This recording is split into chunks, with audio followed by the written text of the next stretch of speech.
5 মিনিটের মধ্যে ঝগড়া।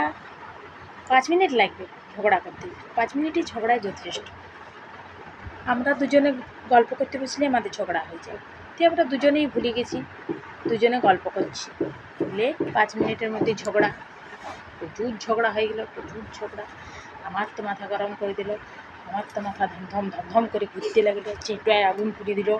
দিয়ে 2 দিন রান্না করি, বলে ঠেলা বুঝ, নিজে রান্না করি খা, আমাকে রাগানো।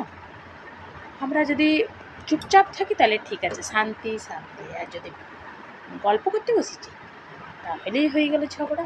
হ্যাঁ, গল্প করাই চলবে না। চুপচাপ বসি, চুপচাপ নিজের কাজ করে যেতে হবে, চুপচাপ ও আর নিজের কাজ করবে, তাহলে সম্পর্ক ঠিক থাকবে। নাহলে প্রচুর ঝগড়া আর ঝগড়া, গল্প করতে বসলেই আমাদের ঝগড়া হবে। 5 মিনিটেই যথেষ্ট। একদিন তো ভুলেই গেছি যে আমাদের গল্প করলেই ঝগড়া হয়। তাহলে বর বলছে আসো এরপর বসো, দুটো কথা বলবো। ঠিক আছে তাহলে বলো। এদিকে ভুলে গেছি গল্প করতে, না দিয়ে আমি বলছি না গল্প করবো না, গল্প করলেই ঝগড়া হবে। বলছে না না আজকে আমি কিছুতেই ঝগড়া করবো না, কিছুতেই না। দিয়ে আমাকে তো কি একটা কথা বলে দিল আমার মায়ের নিয়ে, মা তুলে কী করে বলে দিল, তাহলে আমার মাথায় আগুন উঠে গেলো। আমি তখন ঝগড়া করছি, তখনই ঝগড়া করছি, নাচানাচি করছি, মানে ঝগড়ায় এত নাচানাচি করছি।